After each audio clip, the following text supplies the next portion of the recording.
I think pushing yourself physically is the number one factor of life.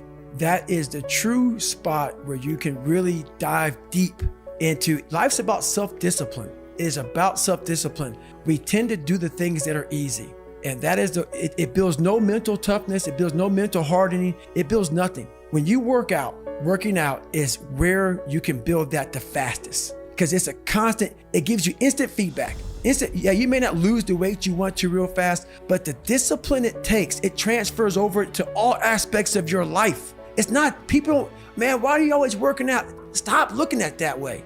This is the foundation of life. When you look in the mirror, every morning we all look in the mirror to get ready to go to work, to go anywhere. The first thing you see is your reflection. If you don't like what you see in the morning, you lost the war already.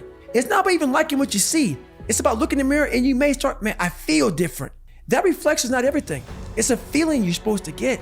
So you have to, in life, once you leave your house, the war begins. In your house, you have some control. And that reflection in that mirror, you have to control that reflection in the mirror. That's how you start your day. If you leave your house feeling like, okay, I can fight. I've established the mentality to fight. And that all that comes from working out.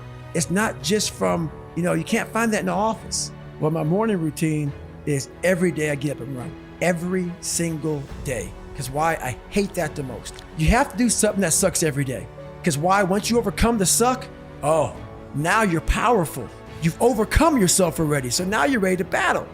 We live in a world that we want to be as comfortable as we can. And we wonder why we have no growth. We wonder why when the smallest thing in our life gets difficult, we wonder why we cower and we run away. I mean, our whole life is set up that way. Our whole life is set up in the path of least resistance. We don't want to suffer. We don't want to feel discomfort. So the whole time we're living our lives in a very comfortable area. There's no growth in that. So for me, I realized that. The reason I became 297 pounds is because that was comfortable. What was very uncomfortable was running. What was very uncomfortable was being on a diet. What was very uncomfortable was trying to face things that I didn't want to face. And I also realized when I was really big, I had no growth. Why? Because I was living comfortable. So I realized for me to find growth, I had to face all these different things that made me very, very uncomfortable. One thing I faced was running. I absolutely hated running. But I knew for me to grow, I had to do this thing every single day. I wanted to start callousing my mind.